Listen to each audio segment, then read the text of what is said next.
আজকে আমরা বিকাশের স্টেটমেন্ট দেখব। আসলে বিকাশের স্টেটমেন্ট বলতে কি বোঝায়? অনেকে আপনার কিন্তু দেখতে পারি যে বিকাশে ঢুকলে যে আমি কত টাকা লেনদেন করেছি, কত টাকা আমি কার সাথে সেন্ড মানি করেছি, ক্যাচ আউট করেছি, ক্যাচ ইন করেছি।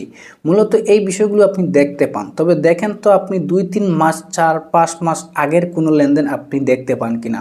অবশ্যই দেখতে পান না। সেন্ড মানি, ক্যাচ আউটের যে লেনদেনগুলো দেখায় এগুলো কিন্তু মূলত 1 মাসের ভিতরে এগুলো কিন্তু অটোমেটিক্যালি ডিলিট হয়ে যায়। মনে করেন আপনার বিকাশ থেকে আপনি একটি ক্যাচ আউট করলেন, টাকা ইন করেছেন কত টাকা কোন নাম্বারে, সেই বিষয়টা আপনি কিভাবে দেখবেন? এটাকে বলে স্টেটমেন্ট। 1 বছর আগে আপনি কারোর সাথে সেন্ড মানি করেছেন, ক্যাচ আউট ক্যাচ ইন করেছেন, এটাকে স্টেটমেন্ট বলে অনেক দিন আগের। আর বর্তমানে রিসেন্টলি আপনি 15 দিন 1 মাস, এটা কিন্তু আপনার স্টেটমেন্টের প্রয়োজন হবে না, এটা অটোমেটিকলি আপনি বিকাশে পেয়ে যাবেন। 1 বছর 2 বছরের আগে যদি আপনি দেখতে চান তাহলে অবশ্যই আপনার স্টেটমেন্ট বের করতে হবে। তো স্টেটমেন্ট কিভাবে আপনি বের করবেন? আগের দিনে কিন্তু স্টেটমেন্ট বার করার জন্য বিকাশ অফিসে যাওয়ার প্রয়োজন হতো, বর্তমানে আর বিকাশ অফিসে যাওয়ার কোনো প্রয়োজন নেই। আপনি বিকাশ থেকেই স্টেটমেন্ট বের করে নিতে পারবেন। 1 বছর আগের, 2 বছর আগের, যতদিন আগের আপনার বার করার প্রয়োজন পড়ে আপনি কিন্তু বের করে নিতে পারবেন। তো প্রথমে চলে আসবেন বিকাশ অ্যাপ্লিকেশনে। চলে আসার পরে এখান থেকে আপনি এই যে বিকাশের লোগোতে ক্লিক করবেন। তারপরে এই যে এখানে দেখতে পারতেছেন স্টেটমেন্ট, এই স্টেটমেন্ট এখানে আপনি ক্লিক করবেন। তারপরে এখানে একটি অপশন পেয়ে যাবেন স্টেটমেন্ট। এটা কিন্তু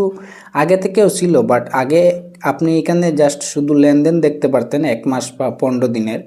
এখন এখান থেকে আপনি স্টেটমেন্ট কিন্তু বের করে নিতে পারবেন আপনার বিকাশের। তো এখানে যে স্টেটমেন্ট দেখতে পাচ্ছেন, এখানে আপনি যদি ক্লিক করেন, ক্লিক করার পর এখানে স্টেটমেন্টের উপর আপনি ক্লিক করবেন। ক্লিক করার পর একটি পেজ খুলবে। সেই পেজে আপনি দেখতে পাচ্ছেন এখানে কিন্তু স্টেটমেন্ট ডাউনলোড করার জন্য একটি অপশন এখানে অলরেডি রয়েছে। কারণ এইখানে আপনি বুঝতে হবে, এইখানে আপনি ডাউনলোড করার জন্য একটি অপশন রয়েছে, কারণ আমি এইখানে আগে থেকেই আবেদন করে রেখেছি। আপনি এই বিকাশের ভিতরে ঢুকে কিন্তু স্টেটমেন্টের জন্য আবেদন করতে হবে, অথবা আপনি কতদিনের আবেদন করবেন, গত 6-7 মাস আগের আবেদন করবেন, নাকি 1 বছর আগের আবেদন করবেন, নাকি আপনি 2 বছর আগের স্টেটমেন্ট আগে আবেদন করবেন, এইটাই আপনি কিন্তু এখান থেকে কাস্টমাইজ করে নিতে পারবেন। তো সেই প্রসেসটাও আপনাদেরকে আমি দেখিয়ে দিতেছি। আপনি কতদিনের স্টেটমেন্ট ডাউনলোড করতে চান, আপনি আবেদন করার পর এখান থেকে আপনি মূলত স্টেটমেন্ট ডাউনলোড করার অপশনটা আপনি মূলত পেয়ে যাবেন। আবেদন করার আগে আপনি এখান থেকে ডাউনলোড করার কোনো অপশন আপনি পাবেন না। করার পর এখান থেকে আপনি দুইটা অপশন পেয়ে যাবেন। একটা দেখবেন সংক্ষিপ্ত স্টেটমেন্ট, একটা দেখবেন বিস্তারিত স্টেটমেন্ট। সংক্ষিপ্ত স্টেটমেন্ট এটা আপনি মূলত বিকাশ অপশনে পেয়ে যাবেন। এই যে বললাম 15 দিনের ভিতরে ডিলিট হয়ে যায়। বিস্তারিত স্টেটমেন্ট যেটা রয়েছে এটা মূলত আপনি আবেদন করে আনতে হবে, অথবা ডেট দিয়ে কতদিন আপনি দেখতে চান এটা আপনি আনতে হবে। তো বিস্তারিত স্টেটমেন্টের উপর আপনি যখন ক্লিক করবেন, বিস্তারিত স্টেটমেন্টের উপর ক্লিক করার পর এখানে আপনার 3টে অপশন চলে আসবে। গত 30 দিন, তারপরে 180 দিন, তারপরে নির্ধারিত সময়কাল। তো আমি নির্ধারিত সময়কাল ক্লিক করলাম। ক্লিক করার পর এখানে দেখতে পারতেছেন দুইটা অপশন চলে আসছে, মানে শুরুর ডেট এবং শেষের ডেট। আপনি শুরুর ডেট সিলেক্ট করবেন এবং শেষের ডেট সিলেক্ট করবেন। এখান থেকে শুরুর ডেট এবং শেষের ডেট সিলেক্ট করে তারপরে এই যে নিচের অপশনটা আপনার এইটা কিন্তু এনেবল হয়ে যাবে। তো এখান থেকে আমি 30 দিনে একটি স্টেটমেন্ট এখান থেকে আমি সিলেক্ট করে আপনাদেরকে দেখানোর জন্য সিলেক্ট করলাম। সিলেক্ট করার পর এখানে নিচের অপশন দেখতে পাচ্ছেন এনেবল হয়ে গেছে, এখানে আমি ক্লিক করব। তারপরে আবারও এখানে আমি ক্লিক করব। আবারও ক্লিক করার পর এখান থেকে আমি দেখতে পাচ্ছেন একটি লোডিং নিতেছে। তারপরে দেখতে পাচ্ছেন এই যে উপরে লেখা মানে দেখাইতেছে যে আমার স্টেটমেন্ট প্রসেসিংয়ের জন্য মানে কাজ চলতেছে। তো দেখতে পাচ্ছেন এখানে আরেকটা কথা বলে রাখি, এখানে কিন্তু আপনার একদিন সময় লাগতে পারে, বাট একদিন সময় আসলে লাগে না, তবে আপনার একদিন সময় চাইতে পারে। তো কয়েক মিনিটের মধ্যে আপনার হয়ে যেতে পারে, আবার একদিনও লাগতে পারে। তো এখানে কিন্তু দেখতে পাচ্ছেন আমার কিন্তু ডাউনলোড যেই অপশনটা এখানে কিন্তু চলে আসছে কয়েক মিনিটের ভিতরেই।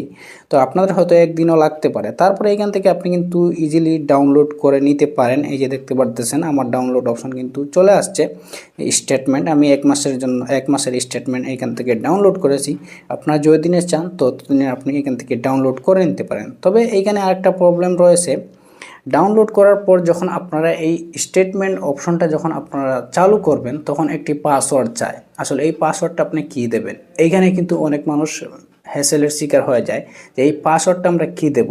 তো এই পাসওয়ার্ডটা আপনারা কি দিবেন এইটাও আপনাদেরকে আমি ক্লিয়ার করে দেব। This file is protected. তো এই প্রোটেক্টেডের জায়গায় আপনি কি দেবেন, এইখানে আপনি যেই স্টেটমেন্ট অথবা যেই বিকাশ নাম্বারের স্টেটমেন্ট ডাউনলোড করেছেন সেই বিকাশ নাম্বার মূলত আপনার এখানে দিতে হবে।